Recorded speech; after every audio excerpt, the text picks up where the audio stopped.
It was a quiet night, almost as if the world itself had held its breath. The moon was hidden behind thick clouds, and the only sound that cut through the darkness was the whispering wind. Arav was riding back home after a long day at work, the road stretching empty and silent before him. Every shadow seemed alive, swaying with the branches of the gnarled trees lining the path.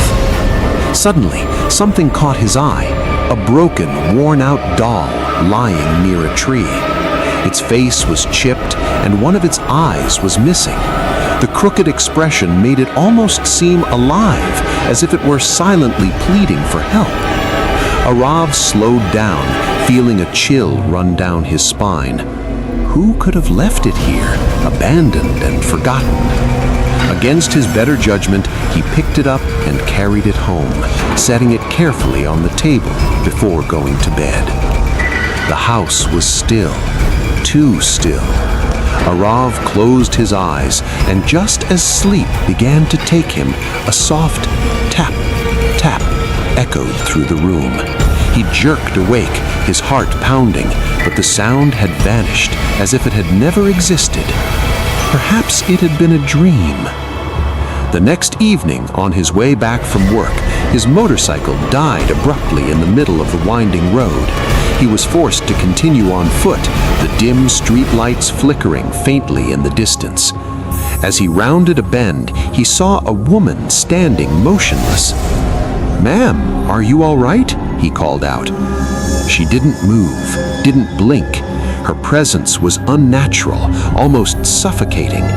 The closer he got, the more she seemed to fade, until with a sudden gust of wind, she vanished completely, leaving nothing behind but the cold night air.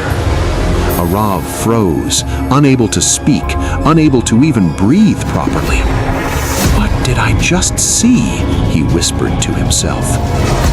In the following days, strange events began to plague the village.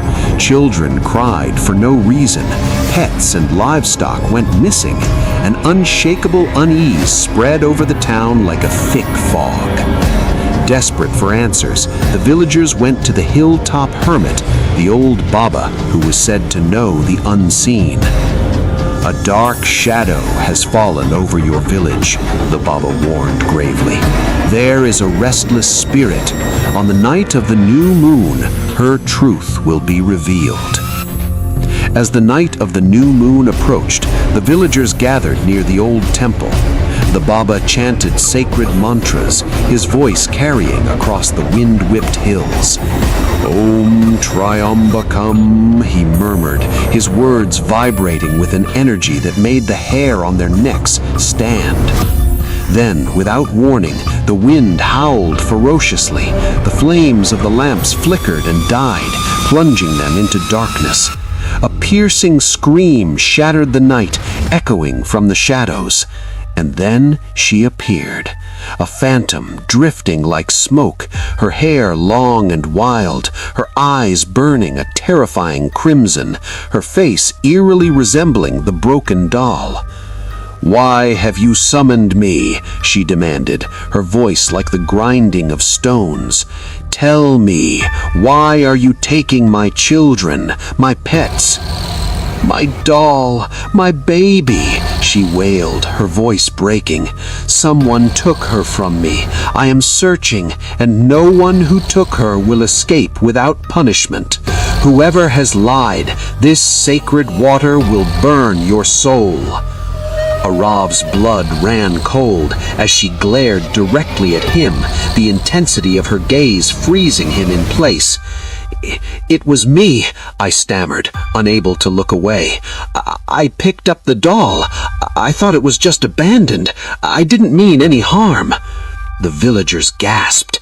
The Baba stepped forward, his face grave. "That doll, it is her child. Return it to her at once, or none of us will survive the night." With trembling hands, Arav approached the tree where he had first found the doll. The wind tore at his clothes, the shadows seeming to reach for him. He placed the doll gently on the ground. I'm sorry. I didn't know. Please forgive me." The spirit hovered over the doll for a long moment, her expression unreadable. Then, as silently as she had appeared, she vanished into the night. From that day onward, the village returned to normal. But even now, when the new moon rises, the villagers speak in hushed tones of a ghostly figure wandering near the old tree, searching endlessly for her lost doll. And they say, if you pass by that tree alone at night, you might still hear her soft, sorrowful cries, or catch a glimpse of her fiery eyes staring from the shadows. No one dares approach, no one dares speak, and the legend grows darker with each telling.